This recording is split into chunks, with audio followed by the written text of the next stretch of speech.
Muy buenas noches, bienvenidos a una nueva entrega de su programa Foro 506. Quisiera, antes de presentar a mi invitado, que en definitiva nos va a mostrar un panorama del cual muchos sospechamos, pero pocos conocemos. Hay momentos determinados en donde nosotros nos preguntamos por qué tomamos una decisión. Y entonces, aquellas personas que les gusta más el tema de la introversión y tratan de autoanalizarse de alguna manera, de hacer autoexámenes, llegan a la conclusión de que muchas veces pensamos con ideas prestadas. Muchas veces estamos tomando decisiones por manipulación o por persuasión. La manipulación es una forma muy abierta, muy notoria de cómo alguna persona quiere influir en nosotros y que nosotros actuemos de determinada manera.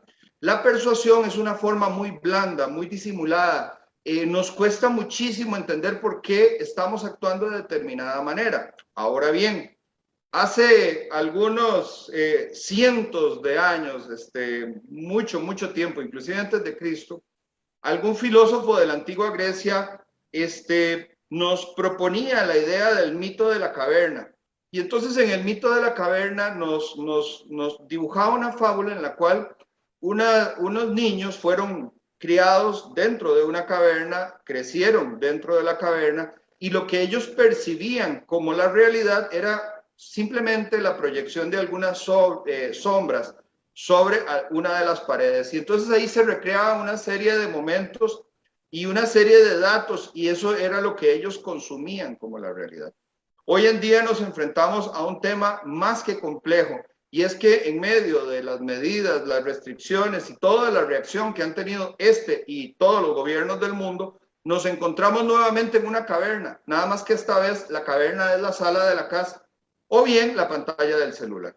Así es que voy a presentar a mi invitado una vez hecha esta introducción, y al mismo tiempo agradecer mucho al periodista Andrés Ramírez, que ha tenido la gentileza de compartirnos un espacio de tal manera que Foro 506 pueda simultáneamente reproducir sus programas en Noticias Impacto CR, un noticiero digital que yo definitivamente recomiendo, dado que nos permite no solamente ver la noticia, sino que también poder entender una interpretación de la noticia, que creo que en este momento y con el tema que vamos a hablar hoy resulta indispensable, y es hacer que la noticia que se nos está enviando pase a través de un tamiz.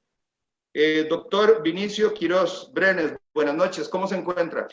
Hola Luis Fernando y amigos de Foro 506, súper bien, muy contento de la invitación y de poder compartir con vos y con todos ustedes. El doctor Vinicio Quiroz Brenes es licenciado en psicología, doctor en educación con énfasis en mediación pedagógica, tiene un posgrado en terapia gestal, también es experto en psicología organizacional, psicopedagogía, tiene formación, más bien dicho, en hipnosis clínica, una especialidad en biodescodificación y terapia estratégica organizacional. Encontré una frase, doctor Quiroz, suya, que me encantó y que quiero traerla como introducción a esta conversación de esta noche, en la cual usted afirma: ser quienes somos es un arte que nos lleva por laberintos, oasis, tormentas, pero también por días azules. Doctor, a medida de forma de introducción, ¿realmente cree usted que nosotros sabemos quiénes somos en términos de las inclinaciones políticas electorales, de las tendencias, las ideologías? ¿Realmente el costarricense va en automático respondiendo a una inercia, a una culturización, inclusive a muchísimos años de educación en un sistema que de alguna manera pareciera estar secuestrado por ciertas ideas?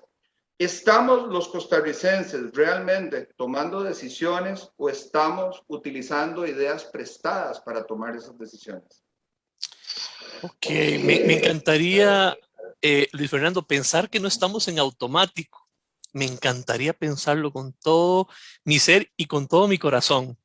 Pero yo creo que los hechos demuestran que no, y no solo en Costa Rica. Creo que es un fenómeno típico de las democracias, pero las democracias en el contexto en el que estamos viviendo, eh, en que más bien hay un exceso de información, pueda que se nos esté activando más bien ciertos componentes más impulsivos y más primitivos que están en nuestro cerebro, ¿verdad? Vamos a ver. Nosotros somos hijos de, voy un poquito más atrás si me lo permitís, pero somos hijos de la Ilustración, de la revolución intelectual, más de 300 años. Creo que ha sido de las cosas más fabulosas del ser humano, que hoy vos y yo y los amigos estemos compartiendo con esta tecnología, combatiendo una pandemia en tiempo presente, decirlo de alguna manera. Nunca en la historia de la humanidad esto ha pasado, y eso se debe al método científico, a la razón. Pero también, como todo lo humano, también hay sombras, ¿verdad? Y por ahí creo que le hemos dado a la razón un peso que a lo mejor no tenía, ¿verdad? Creo que amamos a Adam Smith, ¿verdad? La gran sociedad de Adam Smith, como anónimos coordinamos para satisfacer nuestras necesidades. Imagínate en este instante todos los componentes de la computadora, de nuestros micrófonos, los audios, la ropa que vestimos. Aquí hay miles de personas que han interactuado sin conocernos.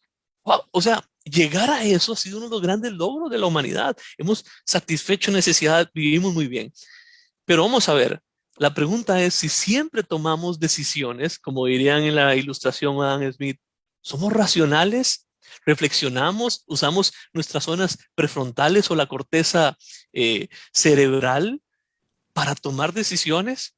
¿Seremos siempre tan cuidadosos, serenos? ¿Medimos cada paso que tomamos? Yo no sé, empecemos con un ejemplo concreto. Vas al supermercado y te vas a topar miles de productos. ¿Tenés el tiempo suficiente para pesar, para medir, para ver calidades? ¿Verdad que no? El costo sería demasiado alto. Entonces, en medio muchas veces de tanta incertidumbre, porque estamos rodeados de miles de estímulos, tenemos que tomar decisiones cada instante. Sería, vamos a ver, adaptativo para el cerebro detenerse y pensar cada decisión que estamos tomando. ¿Será esto bueno? ¿Será malo? ¿Será pesado? ¿Será liviano? ¿Será lejano? ¿Será cercano? El cerebro busca, y el cerebro es vago de alguna manera, no me malinterpreten. El cerebro lo que busca es optimizar la energía, los recursos. Entonces, y aquí es donde viene algo muy interesante, si me permites hablar de la economía conductual. La economía conductual, un movimiento, y aquí tenemos a un psicólogo premio Nobel de Economía como Daniel Kahneman, israelita. Amos Tversky, su compañero, ganan el premio Nobel, él había fallecido, y dice, un momento, la racionalidad que tenemos es altamente limitada. Y después viene otro ganador de un Nobel, Robert Shiller, que por cierto él predijo en el año 2005 la crisis del 2008, tomando en cuenta esa irracionalidad del cerebro. Por ejemplo, cómo la gente depositó muchos de sus recursos comprando casas. Una emoción de crecimiento, de demanda agregada, especulación de que nunca iba a parar el efecto que traía. Es decir, hay un principio económico, digamos, que comete un error, y todos lo vemos cuando estudiamos economía, que se llama demanda agregada. Que es como decir, una vez que la máquina se echa a andar, no va a parar nunca. Y no es cierto, el sistema se sobrecalienta y la economía colapsa. Pero las emociones no tienen límites. No tienen límites. O este caso sería Alan Greenspan, el de la Reserva Federal, y hablaba, nadie entendía lo que estaba diciendo, pero daba una sensación de que todo estaba bien, ¿verdad? Entonces aquí tenemos, ahorita vamos a hablar de los sesgos, el sesgo del experto. Nosotros no cuestionamos a aquel que tiene prácticamente la aura de experto, y no necesariamente es un experto. Y aquí es donde entran esas simplificaciones. ¿Qué es lo que descubrió Daniel Kahneman? Que nosotros, con todas las decisiones que tenemos que tomar día a día, a cada instante, a cada segundo, no podemos ser tan lentos y reflexionar cada una, paso a paso. Nos llevaría una eternidad y no tendríamos ni el tiempo ni los recursos. Entonces el cerebro nos inventó cosas muy interesantes. Un sistema simplificado de toma de decisiones. Como vos estás diciendo, por ejemplo, ahí entrarían los marcadores somáticos, que ahora hablaremos de ello, ¿verdad? Por ejemplo, cuando nos sentimos a lo mejor casi exuberantes de alegría, puede ser que nos incite a comprar más. O, por ejemplo, ¿cuántas personas no dicen estoy deprimido, voy a ir a comprarme algo? ¿Verdad? Cómo la parte emocional va a permear la forma en cómo percibimos la realidad. Un día nublado como hoy aquí en Cartago al menos, ya te va a generar un estado de ánimo que va a conllevar una serie de decisiones que jamás vamos a creer que ese clima nos está llevando o impulsando a tomar X decisión, ¿verdad? Entonces, mira, Daniel Kahneman habló de esos sesgos heurísticos que son atajos. Ya sabemos que hay miles de datos, no podemos verlos todos, pero el cerebro va a tomar uno por aquí, otro por acá, hace una síntesis y vos vas a dar una respuesta. Ahora, y aquí viene, estaremos tomando con estos atajos, que es muy interesante lo de los atajos. Vean, Kahneman descubrió que tenemos dos cerebros, podríamos llamar dos sistemas. Aquí metidos aquí en este cráneo fabuloso, tenemos dos formas de percibir la realidad. Y Kahneman, a mí siempre me gusta exponer un ejemplo que él pone para que nos demos cuenta cómo funcionan estos dos cerebros. Él dice, voy con el ejemplo, es un poco académico, me perdonan, pero ojalá que el público lo pueda hacer rápidamente. Ocupo que lo hagan rápido. Tenemos un bate y una bola de béisbol. Juntos cuestan $1.10. $1.10. El bate cuesta $1 más que la bola. ¿Cuánto cuesta la bola? La respuesta hay que darla sin pensar. Piénsenla ahí rápido, no la digan, déjenla ahí. El grueso, el 80% de Harvard, yo incluido, y la mayoría de los estudiantes a los que les pongo el ejercicio, si decimos $1.10 y la bate cuesta $1 más que la bola, ay, pues no está tan fácil, 10 centavos. Eso dice el cerebro rápido. Es atolondrado, es instintivo, muy emocional, es el que toma decisiones. Si yo estoy en la selva y me topo un tigre, yo no me puedo poner a pensar, mira, ¿de qué ángulo me va a atacar el tigre? Y ese árbol donde está trepado, ¿de qué será? ¿Venenoso o no venenoso? Yo tengo que tomar una decisión rápida, instintiva de sobrevivencia. Pues aunque no lo crean, así también tomamos decisiones financieras, políticas, con ese sistema rápido, instintivo. La respuesta, aunque no lo crean, es 5 centavos. Pero para llegar a esa respuesta, y era lo que descubrió este premio Nobel de Economía, para llegar a esa respuesta el cerebro gasta más glucosa, porque estamos activando el cerebro lento, el de las finanzas, el de la economía, el de una reflexión más lenta, ¿verdad? Pero como vimos, gasta más recursos el cerebro. El cerebro no puede estar siempre ahí. No siempre ahí, ¿verdad? Pero aquí viene la gran problemática muchas veces de los países, de los tomadores de decisiones. Es que tomamos decisiones con el cerebro uno creyendo que son lógicas y las justificamos y peleamos, ¿verdad? Entonces, en esta toma de decisiones, en la política, y ahora tenemos otro aprieto que, bueno, ahorita lo podemos hablar, es que vamos a tener como 600 candidatos. ¿Cómo vamos a pedirle al cerebro a personas que tenemos broncas del día a día, cotidianidades, toma de decisiones, con quién dejo a los chiquillos, cómo los llevo? ¿Cómo vamos a pedirle a la gente, al común, a la persona normal como nosotros, que se informe del cerebro 2, el que toma su tiempo, toma más glucosa, lee los programas de gobierno, comparar el funcionamiento de 300 y pico instituciones públicas? No.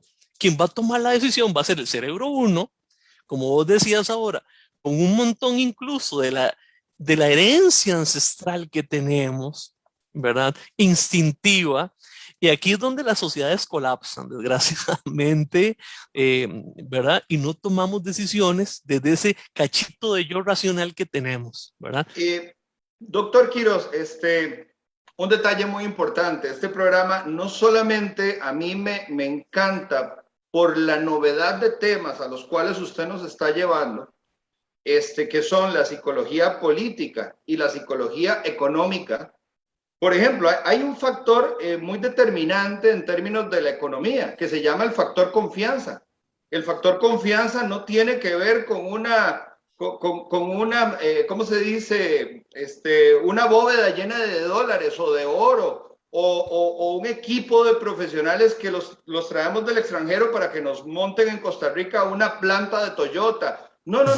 La confianza es un tema meramente emocional. Inclusive es una expectativa a futuro, ¿verdad? Entonces, bueno, Doctor Quiroz, yo quisiera dedicar este programa a mi hija Valeria, que va a ser psicóloga. Yo le dije, espérese porque usted tiene que escuchar al doctor Quiroz para tomar una decisión. Yo no dudo que vaya a cometer, o sea, que no vaya a cometer ningún error, todo lo contrario, que su carrera vaya a ser una carrera llena de éxito, porque hay, creo yo, un grupo, vamos a ver, ¿cómo decirlo?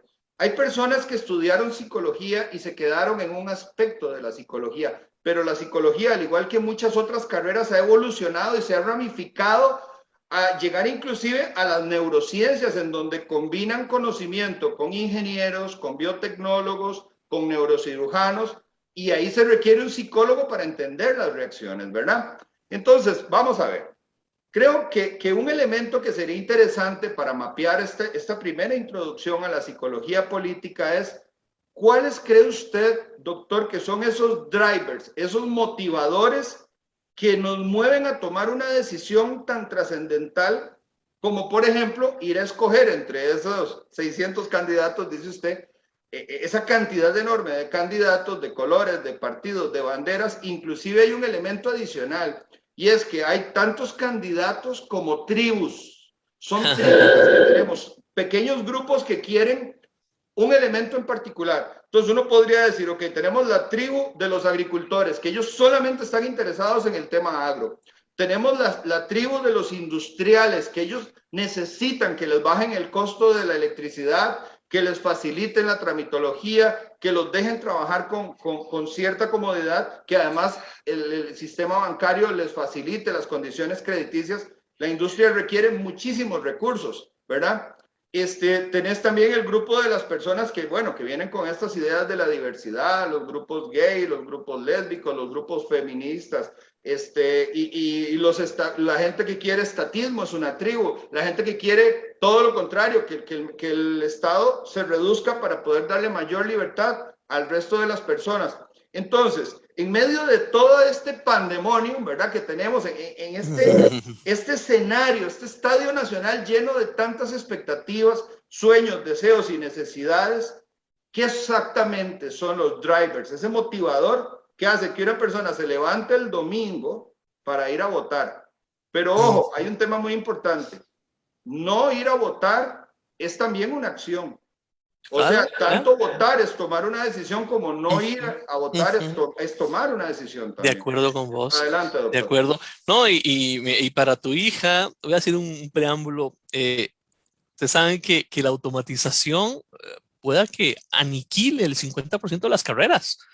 Y ya la pandemia aceleró para mí unos 15 o 20 años el proceso que ya venía irreversible. Psicología parece que está, según Harvard, entre las 4 carreras menos golpeadas por la automatización.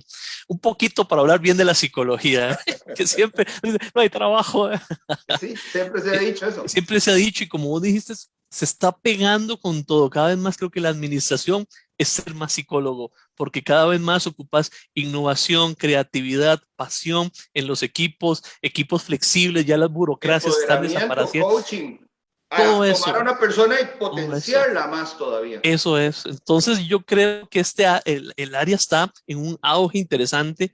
Me gusta como lo decís, lo de las tribus. Y aquí es donde yo creo, primero, si me permitís, voy a hablar como de la estructura de nuestra democracia, como el molde, porque temo, espero no sonar pesimista, yo estoy tratando de no ser pesimista, pero a veces cuesta. Vamos a ver, el molde es como que igual, si echas el producto que eches, se va a moldear a lo que tenemos. Para mí ya la democracia, que ya se ha discutido mucho, costarricense, es una democracia ya fallida, esclerótica, por una razón, y parte es esto que acabas de decir de las tribus. Vamos a ver, a mí me encantaba, me acuerdo cuando leía a Toffler, a los que les gusta ahí la lectura, Alvin Toffler, para mí es un genio este tipo, como es de los 80s, predice el mundo que estamos viviendo. Y yo creo que nosotros no nos dimos cuenta que la revolución industrial, producir cientos de productos iguales, ¿verdad? Miles de lapiceros iguales, no sé, ¿qué más tengo aquí? Objetos iguales, masivos, Henry Ford, educación Henry Ford, en líneas como la banda sin fin, 40 niños aprendiendo en una línea al mismo tiempo, al mismo ritmo, eso era el promedio, si estabas por arriba, por abajo te jodiste en el promedio, porque era un promedio industrial. O sea, nosotros, digamos, yo soy Somos de cuarentón, fabricación en serie. dicen el clavo, somos de fabricación en serie. O sea, los que crecimos en los 80s, y vamos a ver, tal vez nos está viendo gente, los jovencillos se sorprenden de lo que uno habla. Los que crecimos en los 80s, Sí. teníamos 4 canales de televisión que empezaban a transmitir a las 11 de la mañana y terminaban de transmitir a las 10 de la noche. Y no estábamos locos, ¿verdad? Eran 4 canales. Imagínate lo que era tener, no sé, Costa Rica en ese momento, 1,500,000, 2 millones, viendo 4 canales. La gente tiene los mismos contenidos mentales. Era facilísimo venderte. Yo hago experimentos en los cursos de la universidad, hago experimentos y pongo los anuncios ochenteros, los de Gallito, y la gente, los viejos como yo, cantamos los anuncios. 30 años después, todavía el anuncio está posicionado en nuestra mente. Claro, era una sociedad de masas, incluso gente que pensaba igual, masificada, y era muy fácil, y ahí se da la estructura del bipartidismo, se da una democracia industrializada de cada 4 años, activas la maquinaria y después te repliegas. Era Hospitales, monocromática. eh, hospitales masificados, las camas en los salones, o sea, y no nos dimos cuenta que el planeta se transformó, que la revolución industrial llegó a su fin y que lo que implica esto es que ya no vamos a tener, en la Costa Rica 80 era todos católicos, ¿cierto? Todo mundo heterosexual, o sea, se ocultaba cualquier cosa que se salía del promedio industrializado, ¿cierto? Todo mundo casado a los 20 y tantos de años, o sea, era una forma de vida muy segura, digamos, porque no tenías un rango mayor de libertad, puro Eric Fromm, que hasta lo podemos hablar, que implica eso. Pero resulta que viene una transformación que se trajo abajo a la Unión Soviética, ¿verdad? De un régimen industrializado salvaje, y te dice, no, resulta que ahora tenemos la posibilidad, vos y yo y todos los amigos que nos escuchan, de estarnos conectando. Vos tenés un canal privado, ¿cierto? Un programa privado. Tenemos miles de canales de televisión, que incluso ya la televisión va a desaparecer, los canales oficiales van a desaparecer. Tenemos redes donde nosotros somos el director y pausamos cuando queremos. Tenemos miles de subculturas, gente que le encanta ver animales y los animales ven canales de animales, compran revistas de animales, hay servicios especializados solo para la gente de animales, hay gente que le encanta el New Age, entonces tienen canales de New Age, plataformas de New Age, hacen yoga, Oriente ya está en Occidente. O sea, tenemos una sociedad totalmente desmasificada, hay miles de tribus y las empresas se adaptan a las tribus y cada vez más los productos y servicios son personalizados. Pero entonces tenemos una democracia que corresponde a un anacronismo, como es una democracia industrializada, donde el que gana, o sea, Latinoamérica es algo pavoroso. Cada 4 años hay un reinvento de la historia, ¿verdad? Cada 4 años viene el poder político y resulta que a una tribu o a una sociedad llena de tribus, subculturas, resulta que hay un ministerio de educación centralizado que va parejo para todo el mundo. Así es. ¿Y cómo la gente no se va a oponer? Es que también tienen razón. ¿Cómo desde San José van a decir lo que tienen que estudiar esta tribu, esta otra tribu, esta otra tribu? Entonces, yo creo y mi hipótesis es que el abstencionismo se va a disparar como nunca en estas, porque lo que he descubierto la economía conductual, por ejemplo, con experimentos de laboratorio, te ponen 6 opciones de jaleas, prueba, prueba, prueba. El 80 y pico% de la gente compra una jalea, pero vieran qué interesante cuando sube a 24 o 32 las opciones de jalea. La gente, el 80 y pico% no compra ninguna jalea. O sea, hay un momento en que un exceso de información o de opciones satura el cerebro humano. Entonces, para mí la hipótesis es puro Perú, lo que pasó ahorita en Perú. Cualquier cantidad de candidatos, ¿verdad? Va a haber un alto abstencionismo, pero la pregunta va a ser entonces, bueno, en una democracia masificada, donde aquí viene la gran torta, grupos de interés, claro, esos subgrupos, hay subgrupos que creo que no le interesa la política, aunque somos seres políticos, ¿verdad? Como vos decís, aunque no me interese, ya estoy tomando una decisión política. Claro. Pero, ¿qué pasa con esos cientos de grupos de interés, esas subculturas, ¿verdad? que todo grupo de interés que va a buscar, y más en Latinoamérica que es tan inestable, yo quiero que mis demandas, porque claro, tengo aquí a un tomador de decisiones que yo me lo puedo joder, yo tengo poder para jodérmelo, entonces yo lo que voy a hacer es que voy a exigirle a este tomador de decisiones que mis demandas las institucionalice. Entonces tenemos ahora, ¿verdad? Cualquiera que te cierre una cara en Costa Rica termina institucionalizadas sus demandas, ¿verdad? La bronca aquí en esa definición de política es cuando esos grupos de interés quieren tomar el Estado para imponer su visión a una sociedad de tribus. ¿Qué va a conllevar eso? Conflicto social, conflicto social. Y todos esos grupos, y yo creo que aquí un poquito el liberalismo creo que ha pecado un poquillo, porque esa escuela austriaca también hemos creído que lo económico lo es todo. Hemos economizado mucho, una visión muy economicista hasta la libertad, y por eso a veces creo que el discurso liberal no pega tanto, ¿verdad? Porque nos hemos centrado solo como en esa área económica y ya nos damos cuenta que no necesariamente tomamos las mejores decisiones hasta para nuestro porvenir económico. Porque aquí, estimado Luis, entra otro sesgo, que vieras cómo lo han utilizado hasta para política pública los países como Inglaterra, que ya tienen sus instancias de economía conductual. Digamos, Estados Unidos en el tiempo de Obama ya estaban aplicando mucha la psicología a la hora de hacer política pública. Una gran diferencia, cuando conoce Obama a Chávez, Chávez le regala este libro que ha sido, por ejemplo, la Biblia al idiota, decía Carlos Alberto Montaner, como era Las venas abiertas de Latinoamérica. O sea, el eterno grito de victimismo del latinoamericano. Y cuando presentan la foto de Obama allá en su oficina oval, tenía el libro de Daniel Kahneman, Pensar lento, pensar rápido. Ya le hice la promoción al autor, ¿verdad? De economía, cómo nosotros todavía seguimos con una visión ideologizada del mundo y en otras latitudes están utilizando neurociencias para tomar decisiones. Entonces, por ejemplo, el ser humano somos de patrones. Luis y amigos y amigas, somos de patrones.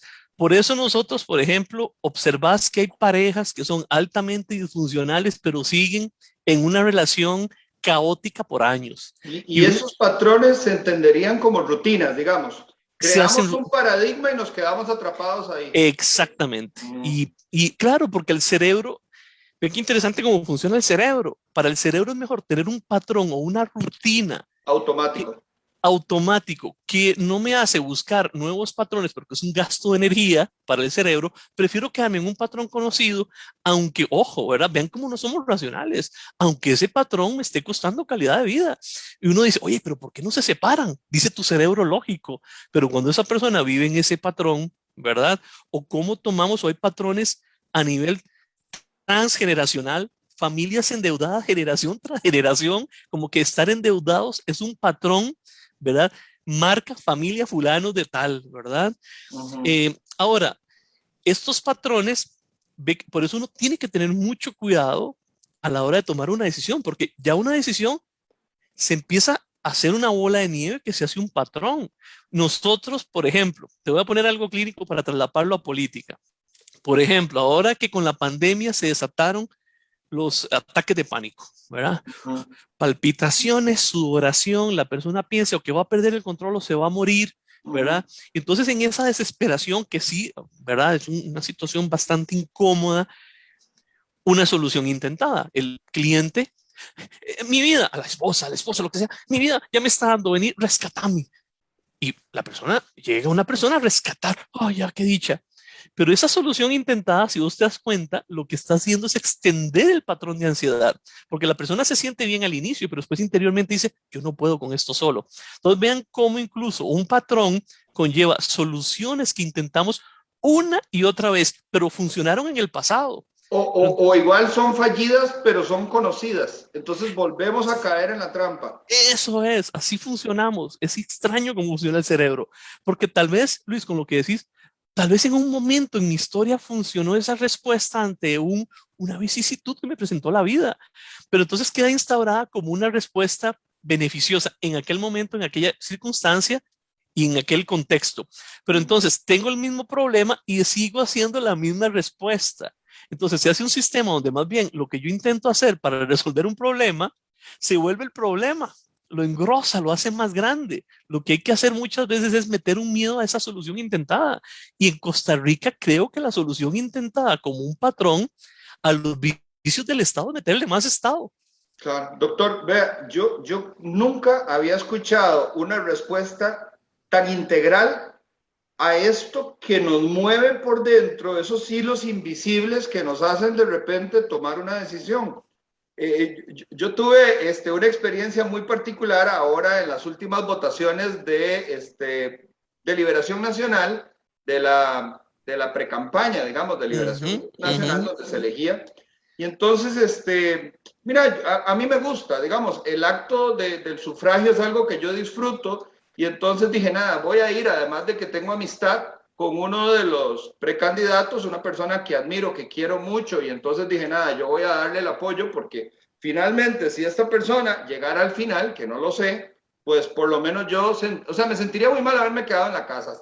Hasta me hicieron un parte ese día porque las restricciones estaban totalmente tratando de bloquear la convención y que se hiciera mucho ruido. Entonces, parte de esta represión que estamos viviendo, pues tiraron a todos los oficiales de tránsito y yo no tenía problema por la placa, pero tenía un día de vencido el RITEVE y no me había dado cuenta. Entonces me hicieron el parte. Ellos andaban buscando lo que fuera. Y si hubiera tenido el RITEVE bueno, me hubieran buscado los triángulos o la fecha de vencimiento del extinguidor o lo que fuera.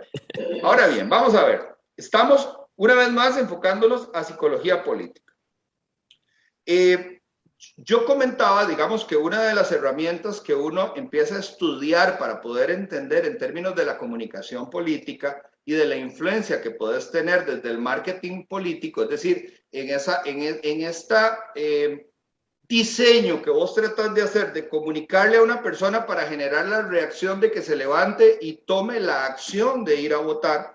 Entonces, vos tenés la manipulación, que es este acto abierto, visible, es como el típico embarcador, ¿verdad? Que te carbonea o que te mete un chisme para que vos actúes. Esa es la manipulación, es abierta. Usted puede decir, me lo dijo el doctor Quiroz y por eso yo estoy aquí, ¿verdad? Entonces, la persona identifica quién está actuando sobre su propia conducta.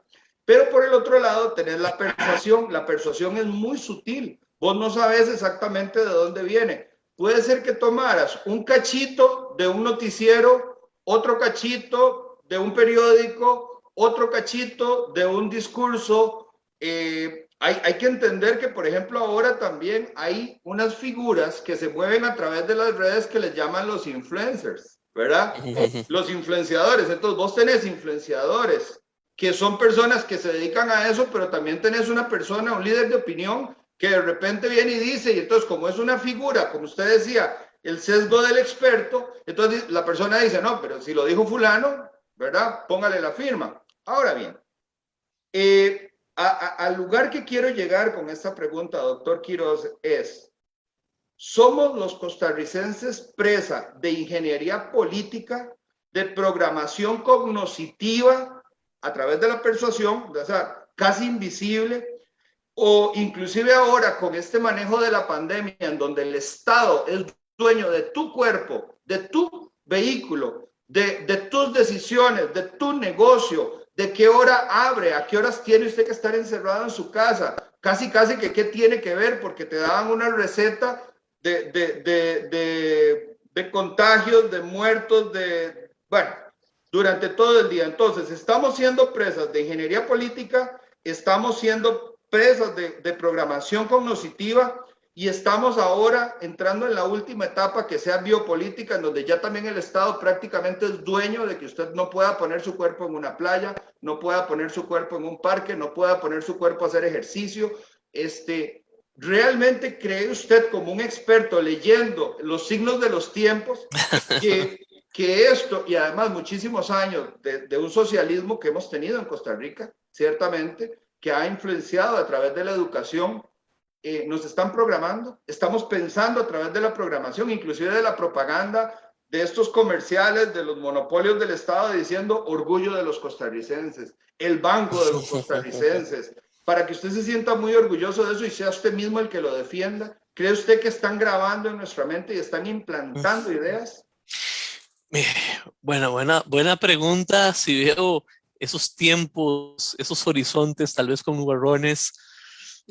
Yo a veces creo que sí. Bueno, empecemos, todo el político se busca su agencia y su agencia está, hay especialistas de marketing, hay especialistas, ¿verdad?, en vendernos una idea, en persuadirnos o influenciarnos o manipularnos. O sea, si están utilizando de alguna manera conocimiento, y ojo, puede ser hasta científico. A mí a veces se me para la peluca cuando escucho que los estados tienen agencias de economía conductual. Es que el cerebro ya fue hackeado. Ya se sabe qué sesgos utiliza el cerebro, ¿verdad?, a la hora de percibir el entorno. Entonces, si yo sé los sesgos, voy a activarlos, ¿verdad?, para venderte una idea. Ahora, lo lógico es que se hiciera éticamente, pero qué difícil es, puña, no sé si será un sesgo o una generalización, ¿verdad? Muchas veces confiar en un político.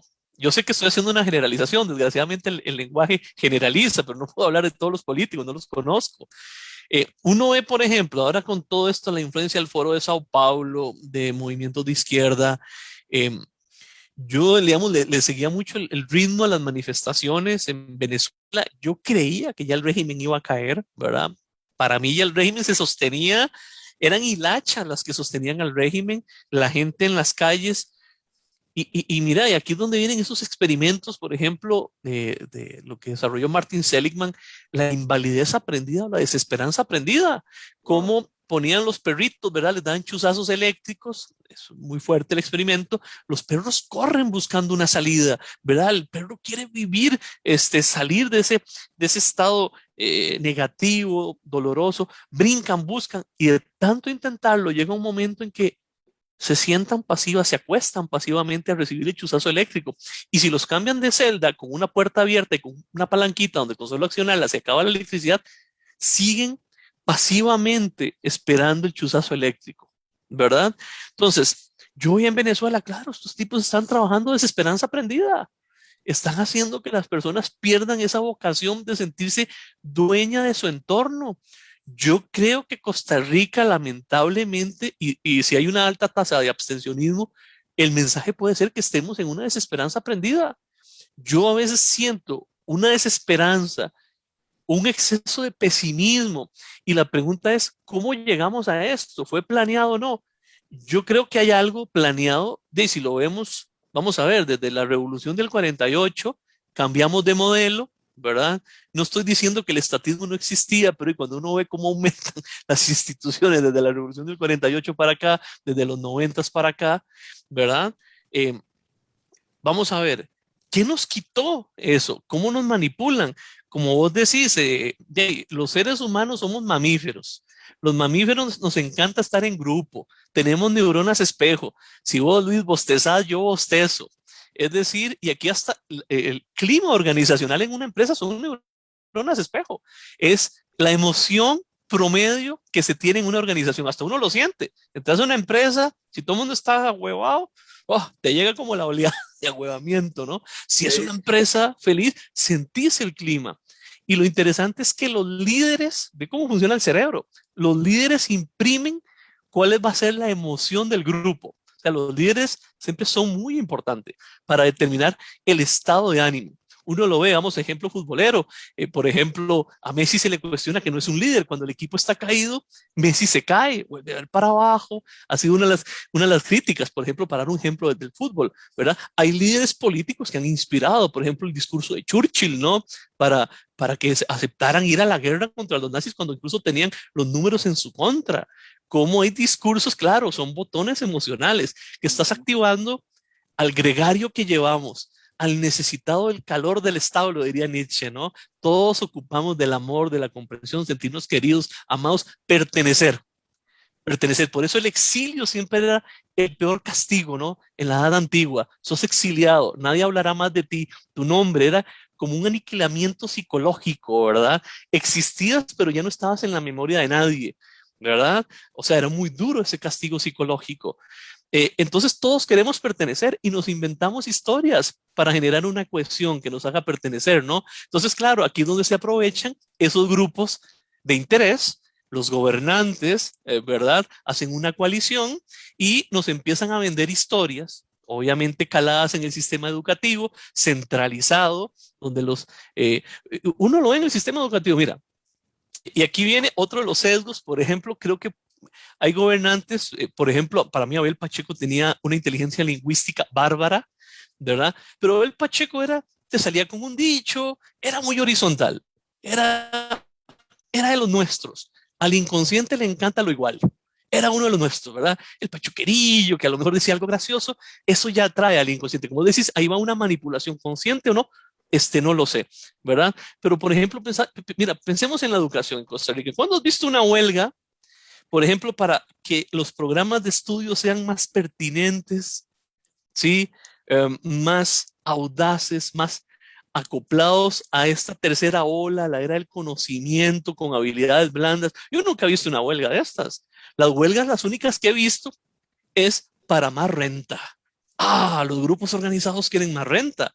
Esa es la dinámica. Mira, todo grupo organizado que se estatiza o se institucionaliza busca renta, es decir, quitarte de tu bolsillo plata para mis demandas, renta, y ahí es donde pecamos los liberales, porque creíamos que todo era economía. No, no.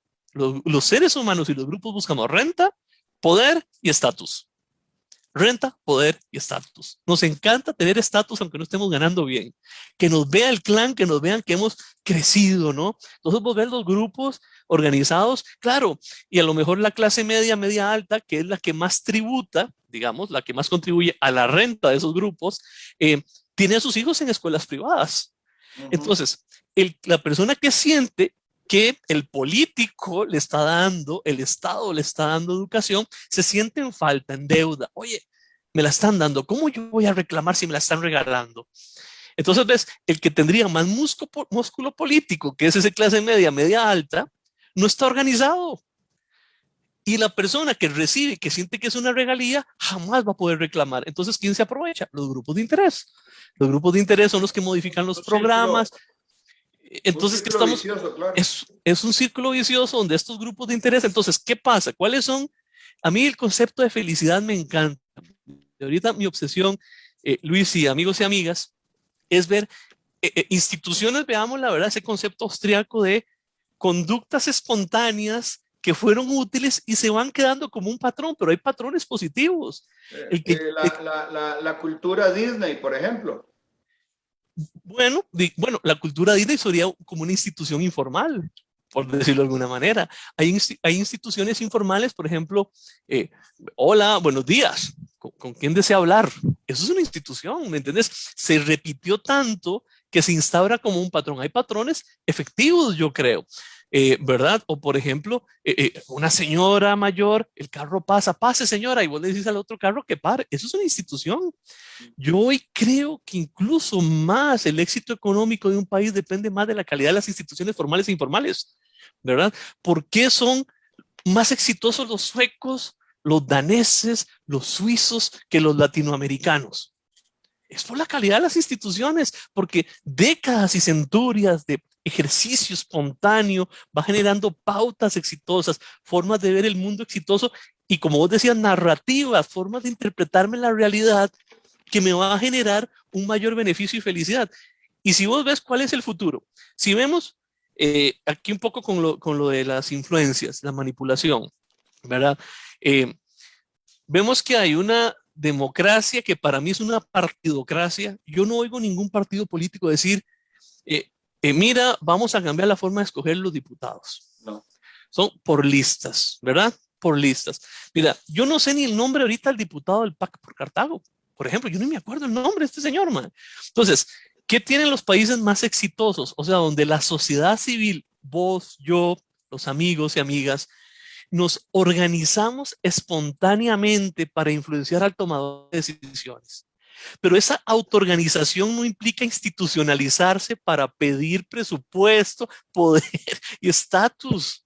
Entonces, las sociedades más felices son las que tienen instituciones provenientes de la sociedad civil autoorganizadas, porque yo pongo a pensar, mira, que tú y yo nos unamos, la comunidad para satisfacer, para arreglar el parque, ¿verdad? Para limpiar los caños, estoy inventando, ¿no? Para generar fuentes de empleo.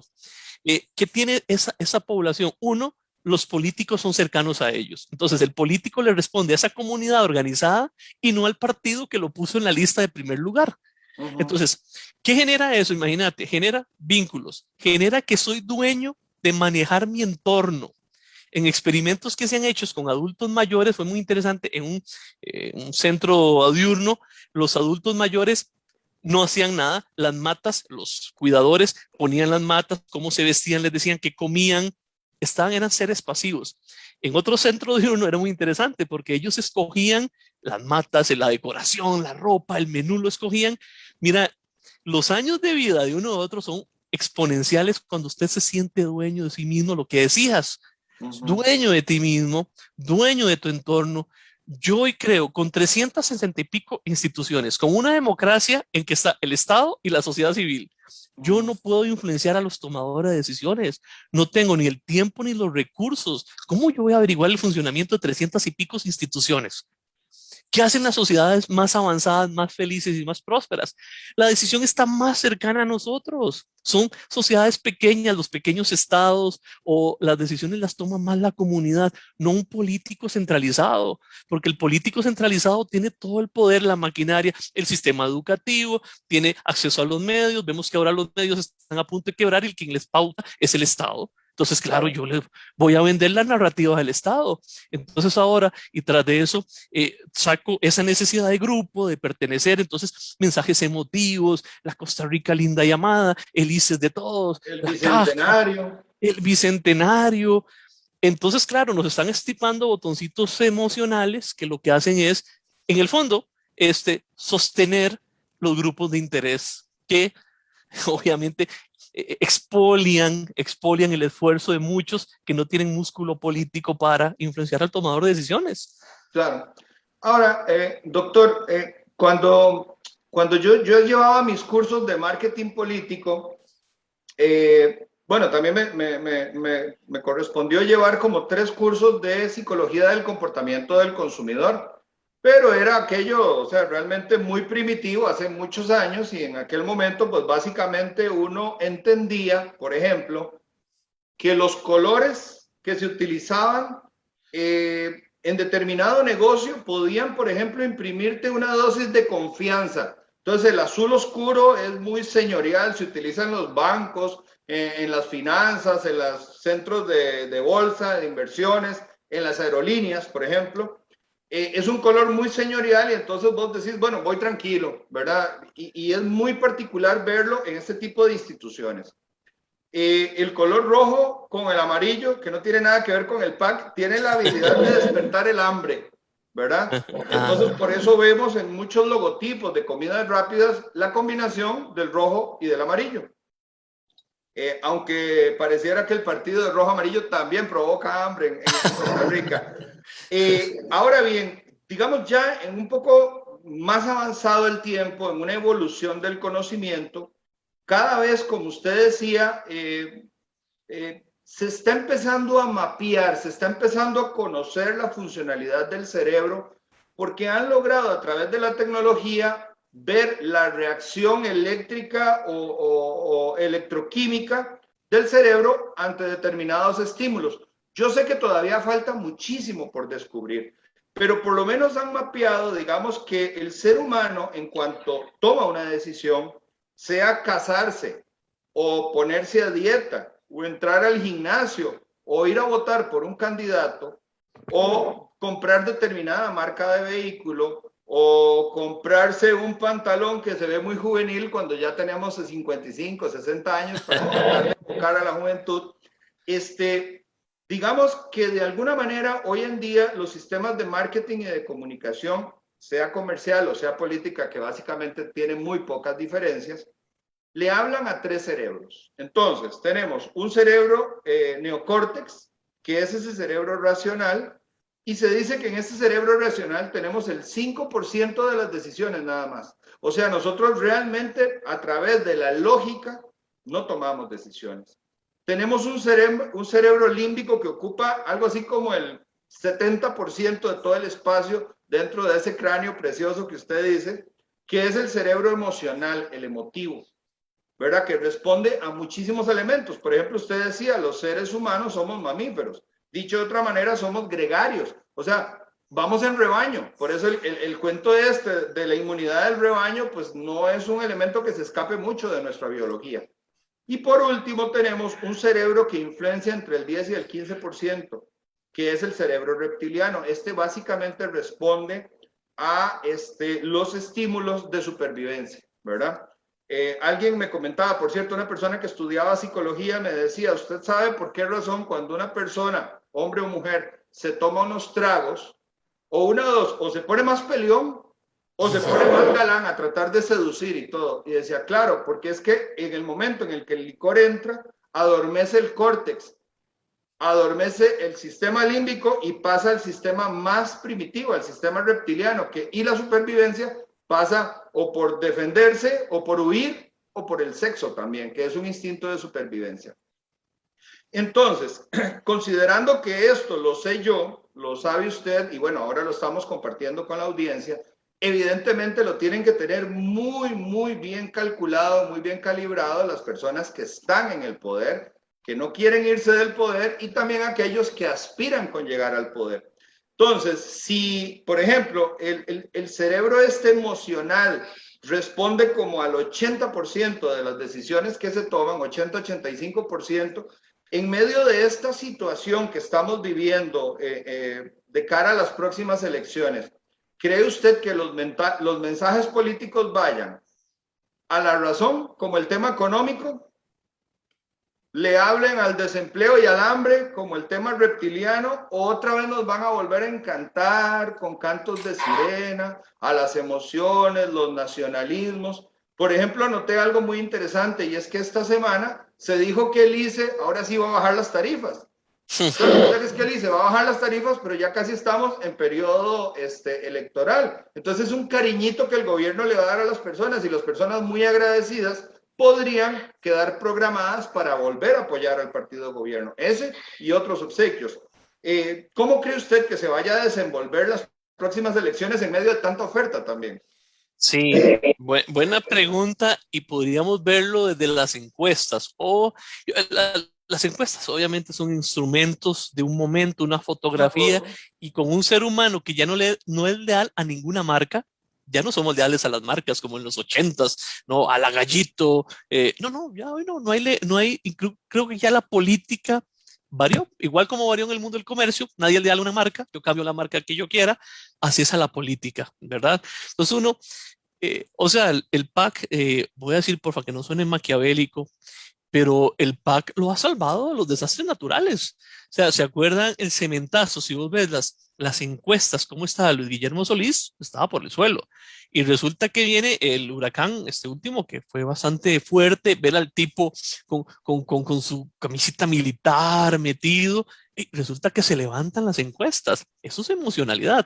Resulta que Carlos Alvarado, antes de la OPAT, en el suelo de los peores calificados, yo creía que no le iba a dar la gobernabilidad. Yo creía que no llegaba al final. No le daba la cuerda. Los grupos de interés estaban muy convulsos, tenía muy poco margen este tipo, y viene el COVID, ¿verdad? Y entonces ves que el suelo, COVID, los primeros meses pasó a ser casi el héroe nacional junto con el ministro. Entonces, ¿qué expresa esto? Esto es uno de los sesgos estudiados, es el sesgo de disponibilidad. En un experimento que se ha hecho, si yo te pregunto, Luis Fernando, piensa en los tres números de los tres últimos números de tu celular, te lo pregunto, ya queda posicionado porque te lo acabo de hacer disponible. Y yo después, dentro de media hora, te pregunto, mira, ¿en qué año ocurrió tal evento? Y te pongo cierta cantidad de opciones, vas a votar por la más cercana a tu número telefónico. Y vos no te das cuenta de eso. Como resonancia, vamos hacia. Exacto. Entonces, la gente va a resonar, voy a usar tu palabra, con lo que está viendo todos los días, con la información que está viendo todos los días, lamentablemente. Entonces, ¿qué le queda? Y eso se ha trabajado mucho. La experiencia que le queda en el cerebro de la memoria experiencial es el final de un proceso. O sea, si tus vacaciones pasaron chéveres, 4 días, pero el día del regreso estuvo fatal, aguaceros, calles cerradas, esa experiencia va a evaluar toda la experiencia previa. O sea, hasta un mal gobierno, qué lamentable, hasta un mal gobierno, como vos decís, hablarle a la parte emocional, tiene posibilidades de volver a ganar, ¿verdad? Entonces, Yo creo que sí, lo que observo es en las encuestas, creo que hay un candidato que ya fue presidente. Si utilizáramos, digamos, esa parte de la corteza o el cerebro más lento, que sería el cerebro analítico, veríamos que ha sido una persona que ha sido de las que más gasto público generó y más cantidad de instituciones públicas generó. O sea, fue uno de los que disparó el gasto, ¿verdad? Y por otro lado tenemos, ¿verdad? Alguien que representa, creo, a esos grupos de interés de corte religioso, estoy generalizando siempre con todo el respeto, ¿verdad? Son los que están en las encuestas, cuando no tenemos ningún antecedente, fue diputado, no sé si con brillo o más desteñido, no lo sé. Entonces uno diría, puña, las opciones, o tal vez aquí estoy hablando de mis sesgos, por supuesto asumo mis sesgos, las opciones que uno diría que te están planteando, salite del patrón que venimos desde hace 70 años, desde el patrón que traemos, que ha conllevado 20% de pobres, el desempleo más alto después de Venezuela, ¿verdad? Que serían datos racionales, ¿verdad? Y por qué prácticamente están en el margen de error de las encuestas. Entonces, lamentablemente no somos racionales, porque si lo fuéramos, las opciones que están ahorita no estarían, yo creo que no estarían ni en el margen de error, Así es. pero no lo somos. Porque entonces, yo creo que sí van a haber parte racional, pero va a jalar pocos votos, lamentablemente. Hay que hablarle a la emoción, pero creo que sí se puede integrar positivamente, ¿verdad? Pero ahí es donde entra el líder carismático también, ¿verdad? Que te venda una opción, porque romper la resistencia al cambio aquí, mira, te quiero hablar rápidamente de algunos sesgos muy interesantes. Por ejemplo, el sesgo optimista. Nosotros cuando tomamos una decisión, ahora que decías que tu hija va a estudiar psicología, ¿quién de nosotros a mí me gusta vacilar con Gary Becker, el premio Nobel de Economía, ¿no? Que tomamos decisiones, cuánto nos va a costar casarnos, cuándo vamos a ganar. ¿Quién hace esas operaciones de cuánto me va a costar, cuánto voy a ganar en 10 años con lo que voy a estudiar ahorita? Porque hay decisiones que solo una vez tomamos en la vida. Comprar una casa, casarnos. No tenemos experiencia, entonces usamos un montón de sesgos y la gente, pues en Costa Rica está reendeudada, bueno, por muchos otros sesgos, pero siempre creemos que el futuro va a ser más optimista de lo que es, que las estadísticas no pasan por nosotros, a pesar de que el divorcio, las tasas son altísimas. Yo no me divorcio, ¿verdad? A pesar de que el endeudamiento, la gente termina, ¿verdad? Sin casa, a mí no me va a pasar. Entonces el cerebro solo selecciona lo bueno y nunca ve costos. Entonces yo creo que tenemos un sesgo optimista, el sesgo del status quo, ¿verdad? Que es, me mantengo ahí. La gente critica al Estado, pero a la vez le da miedo cuando ya se habla de modificar al Estado. ¿Ves? O sea, es una contrariedad y un sesgo de me mantengo ahí, ¿verdad? Porque cuando uno va a hacer un cambio, y así es en la vida, cambiar de trabajo, pero a veces uno dice, qué difícil que los pueblos... Malo, malo, bueno, es lo conocido. Es lo que hay. Exacto, el sesgo del status quo. Por eso, cuando tomamos una decisión hay que tener un cuidado, porque el cerebro va a generar todos los mecanismos para que usted se mantenga en esa decisión. ¿Cómo se utiliza positivamente? Los estados, por ejemplo, a la hora de donar órganos, se ha utilizado el sesgo del status quo, generar un patrón. Te dicen, en este país todos son por ley o están obligados a donar. Pero si no, ves, entonces yo te doy ya una decisión por defecto. Decido por vos, genero un patrón, porque a la gente le encanta que decidan por uno. Te vas por ahí, pero es que interesante, y yo digo, pero como eres libre, si no quieres donar, ve y haz una fila en tal institución y ahí nadie va a hacer eso. Usted se mantiene en el movimiento, ¿verdad? Entonces, creo que nos hemos acostumbrado a mantenernos en ese movimiento, nos hemos acostumbrado a algo que he estado reflexionando. El político y el Estado nos quitó la posibilidad de ser buenas personas. ¿En qué aspecto? Yo sé que somos buenas personas, pero ¿en qué aspecto? Nos quitó y monopolizaron la bondad. La gente autoorganizada es bondadosa, hace cosas maravillosas. Uno ve a Mohamed Yunus, el Banco de los Pobres, las empresas sociales, pero nosotros, el político nos quitó la posibilidad de ser buenos de forma autoorganizada. Ahora creemos que es una institución la que tiene que resolver un problema. Cuando los seres humanos de forma libre, autoorganizada, sin buscar presupuesto, estatus y poder, podemos resolver. Y eso nos va a dar más felicidad. Yo creo que sí tenemos que cambiar muchas instituciones informales, porque si no vamos a seguir en el status quo, haciéndole caso a los expertos, el sesgo del experto. Y el efecto halo es ahora maravilloso, ¿verdad? El efecto halo es, soy bueno en fútbol, pues es bueno en todas las áreas. Eso hace el cerebro, ¿verdad? Por eso Entonces ahora están vos ves... apareciendo este montón de gente, periodistas famosos. ¿verdad? Efecto Aldo con pseudo experto. Ah, mae, salía en tele. Claro, debe ser carguísima, dice el cerebro, debe ser carguísima en Buenísimo. todas Habla las áreas. lindísimo, sí. Habla lindísimo, escribe un bonito libro. Ah, debe ser buen político, dice el cerebro, ¿verdad? Ahora, Ujú. doctor, hay un tema, lamentablemente el tiempo nos ha volado, yo creo que vamos a tener definitivamente que replantear un segundo programa para dedicarnos a la parte de la psicología económica, porque ahí también hay todo un mundo en el comportamiento, el endeudamiento que usted decía, Oh, porque una nación es tan exitosa, porque ahorra, porque otra nación es tan pobre, porque dilapida. Porque una nación que tiene un clima perfecto, donde no hay nieve ni hay calor de 46 grados, que tiene todas las condiciones para desarrollarse, no se desarrolla, y una nación que no tiene agua, que pasa en guerra, se desarrolla de un momento a otro o en muy es, pocos años. O sea, es, realmente la psicología económica es un mundo. es Pero esto es lindísimo. apenas un abrebocas. Yo sabía que con usted no íbamos a poder integrarlo todo en un programa. Ahora bien, Facundo Cabral, aquel filósofo, cantante argentino, decía que ocupamos una escuela para desaprender, que realmente la única forma de hacer a un ser humano bueno es botando toda la basura.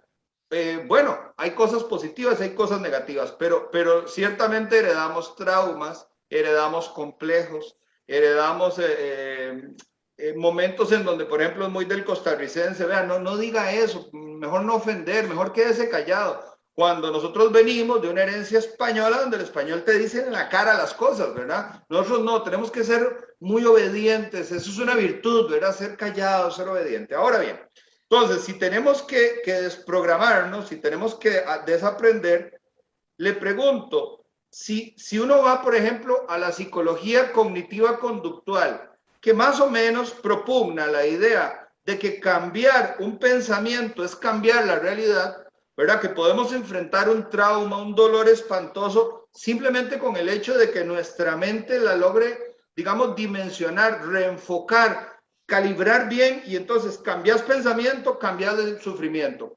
¿Hay alguna forma de escaparnos de la Matrix? ¿Hay alguna forma de reprogramarnos? Porque también, mira, hace unos días tuvimos aquí a dos economistas, a don Denis Meléndez Howell y a don José Joaquín Fernández. Don José Joaquín es un liberal, pero pesado, ¿verdad? O sea, es un teórico que cuando él expone, la gente dice, no, ¿cómo? Que sin Estado. ¿Cómo que no hay que pagar impuestos? ¿Cómo que se toque la caja del Seguro Social? Y entonces yo digo, mira, aquí uno de los grandes sesgos de lo que usted dice, de los sesgos de composición que tenemos, es que la caja no se toca. Entonces, como no se toca, no se mejora. No importa si se echa a perder sola por los empleados, por la corrupción, por la ineficiencia o implosiona, digamos, por los malos manejos. Eso está bien. Lo malo es que alguien venga desde afuera a tratar de arreglarla. No se puede. Entonces, doctor, ¿cómo puede el costarricense reprogramarse? Botar todo lo que tenemos y volver otra vez a programarse y poder ahora sí con claridad ver si nos están engañando, si está pensando con ideas propias. Yo tengo una duda filosófica y le voy a confesar, yo a partir de hoy, de esta conversación con usted, yo quedo, parte de usted entra en mí. Entonces yo no sé si en una próxima conversación que yo tenga con una persona voy a hablar con mi pensamiento con el suyo a partir del conocimiento. Yo no estoy tan claro si construimos en conjunto o más bien hacemos como que nos mimetizamos, absorbemos de otros. Entonces, bueno, no importa. Lo que en este caso es positivo es que el conocimiento suyo suma en mí, ¿verdad? Me hace una mejor persona, me permite tener una visión de mundo diferente. Creo que pasa lo mismo con las personas que están viendo el programa. Pero podemos escaparnos. O sea, ¿realmente podemos escaparnos de este hackeo mental?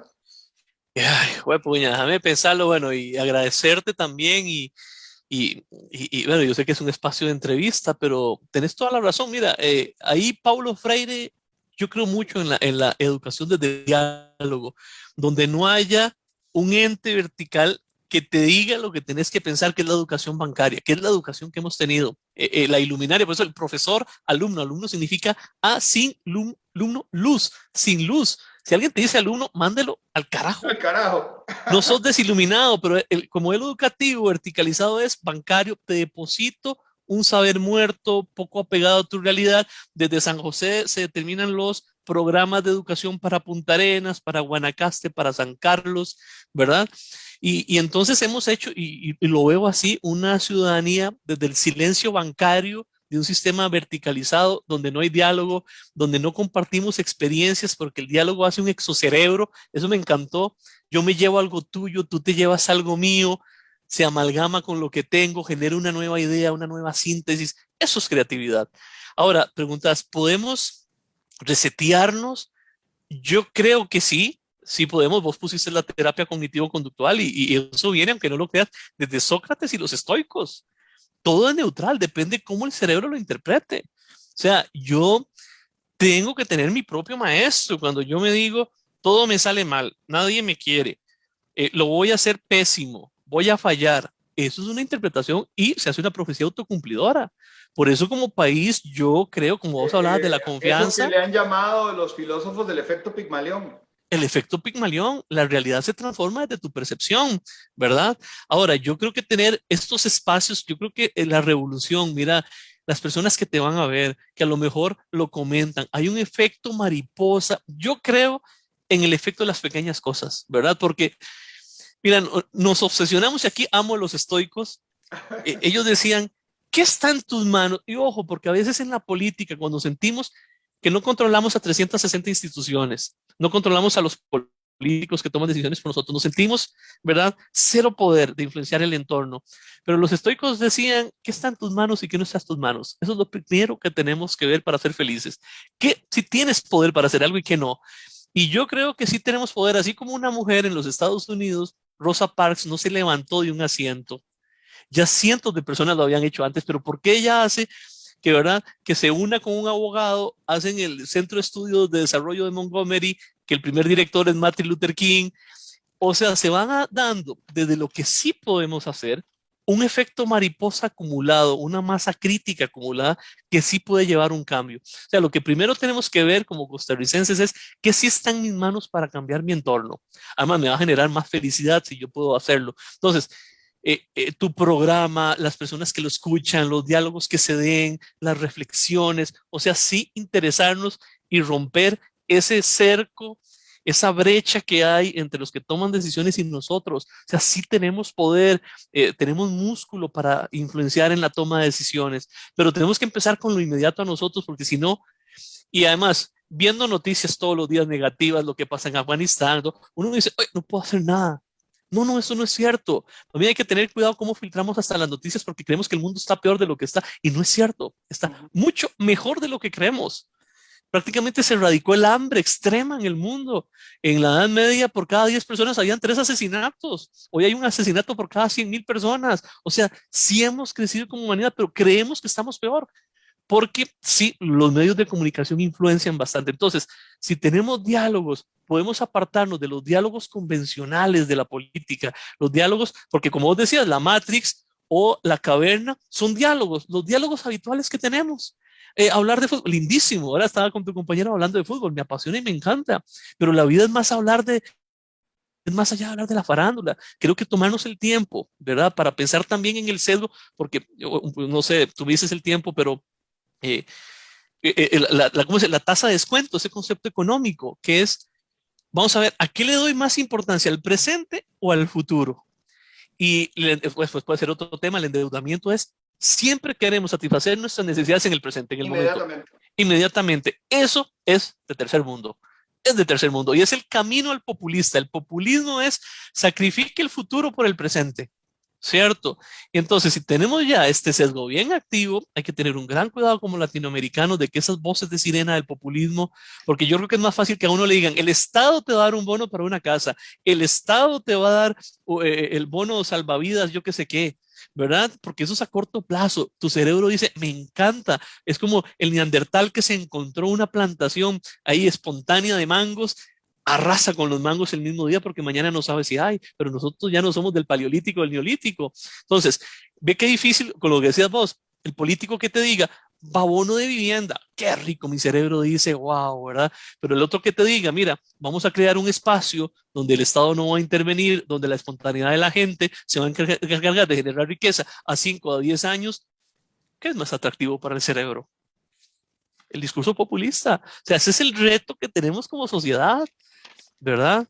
Como sociedad. Desmarcarnos en Desmarcar ese tipo de diálogos y de narrativas, sí. el diálogo que vaya a resolver. Y ese es el gran problema de las democracias. El político funciona para el presente, ¿verdad? No estoy diciendo que la democracia es muy buena, pero cuidado, ¿eh? Cuidado porque si vivimos solo el presente, estamos hipotecando el futuro, lo que está haciendo Costa Rica, ¿verdad? Pero nadie quiere oír una inversión de tiempo a 10 años. El cerebro dice, es demasiado, yo quiero satisfacer mis necesidades ahora. Entonces van a haber políticos que te van a hablar de ese lugar, te van a hablar de ese tiempo, ese cerebro primitivo que todos tenemos. Pero, ¿qué va a conllevar eso? Sabemos que en 2 años va a haber más pobreza y vamos a perder las cosas lindas que tenemos en el presente. Puedes perder tu empleo, Bueno, puedes perder las vacaciones de fin de año por los impuestos que tienes que pagar. Entonces, aquí es donde hay que meter hasta el cedo de pérdida. Para los seres humanos tiene más peso lo que podemos perder que lo que vamos a ganar. Cuidado con lo que podemos perder. Ve a Venezuela, el chavismo, qué lindo. Status quo se instauró, utilizaron todo lo que vos decís de la psicología y ahí están 20 años después. Arrasaron un país. Cuidado con los votos que tomamos desde las formas más primitivas de nuestro cerebro. Así es, definitivamente. Doctor, yo no tengo más que darle las gracias en nombre mío. Creo que mi hija va a quedar muy satisfecha, además de la opción de elegir esta preciosísima carrera como lo es la psicología. Yo creo que para un buen cierre positivo, que es importante, yo creo que tiene que quedar un buen sabor al final, es que tenemos la libertad, por lo menos la libertad de elegir. Mi compañero Ferdi me dijo esta tarde, Luis, yo creo que deberíamos cada programa dar la entrega de la recomendación de un par de libros, algún libro, digamos, que de alguna manera nos permita que la persona que le interesó este tema pueda ir por más. Yo quisiera recomendar el libro El cerebro del futuro del doctor neurocirujano argentino Facundo Manes y del señor Mateo Niro. Es un libro que nos enseña exactamente, bueno, hasta dónde están llegando los avances en términos de la neurociencia, del comportamiento humano, de cómo tienen que ver la bioquímica, cómo influye una mala noche en unas decisiones que se toman, cómo tiene que ver una muy buena alimentación con las decisiones que se toman, cómo tiene que ver un estilo de vida saludable con las decisiones que se toman y las decisiones que cambian la vida, casarse, elegir una carrera, elegir un candidato político, determinado tipo de ideología. Y en segundo lugar, yo quisiera, porque a mí me parece que el doctor Quirós nos lleva hoy, digamos, inexorablemente nos lleva a un punto, y en ese punto es cómo administramos, cómo nos volvemos nosotros el gobernante de esto, de nuestra cabeza. Entonces yo quisiera recomendarles el libro del señor Víctor Frank que se llama El hombre en busca de sentido, que narra la historia de todo lo que él vive en los campos de exterminio nazis, y entonces en donde, bueno, él era un psicólogo, ¿verdad? Si no me equivoco, un psicoanalista, un psiquiatra, sí. Psiquiatra. Y entonces él lo que dice es que lo último que el hombre debe perder, lo último, es la posibilidad de enfocar su mente de una forma contraria a la realidad que está viviendo, porque como bien nos decía el doctor Quirós, hay pruebas que se han hecho en laboratorio en donde ya el animalito se conforma y se deja morir, pero también hay otro tipo de persona que a pesar de las circunstancias negativas se puede reprogramar y salir adelante. Entonces, como nación, como costarricenses, yo me siento realmente muy orgulloso de haber nacido en el país tan pequeñito, pero con tanto potencial, con estos profesionales como el doctor Quirós y muchísimos que hemos tenido por acá, en donde yo digo, no, me siento muy orgulloso de tener hermanos, personas que han tenido esta capacidad de brillar, no solamente en el país, sino también en el concierto de las naciones. Doctor, muchísimas gracias de verdad por habernos acompañado. Hombre, a vos, Luis, gracias. Me encantó tu cierre. Los países optimistas, porque hay pautas explicativas optimistas, son los más victoriosos en todas las áreas de la vida, ¿no? Y entonces me encantó ese cierre tan optimista. Así es, pensemos en optimismo y poniendo un granito en lo que está en nuestras manos hacer por una mejor Costa Rica, definitivamente. Y sabe que, doctor, escuché en un programa que usted hizo hace unos días una frase muy interesante y la vamos a dar como un consejo, como un tip para los candidatos, que están en este momento presentando su nombre ante las elecciones. El líder positivo siempre gana, y más en momentos de tanta tristeza y tanta oscuridad. Así es que a cambiar programas, a cambiar relatos y a proponerse realmente ideas realizables, pero que nos llenen de optimismo. Ahorita hay que rescatar al país, no hay otro. Así es. Doctor, muchas gracias y sobre todo muchísimas gracias a usted. Realmente me alegra muchísimo tener esta oportunidad. Le doy gracias a Dios que me dé la oportunidad de poder traer a estas personas tan brillantes y llevarlas a su casa una noche de domingo para que nos sirva como un inicio de semana y para que ustedes entiendan que no somos efecto, somos causa, pero actuamos como efecto. Gracias a que algunos han aprendido a hackearnos, a hackear cómo pensamos, y a través de los medios de comunicación tradicionales, pues nos venden el veneno, porque eso es lo que genera rating y pauta también. Muchísimas gracias, buenas noches.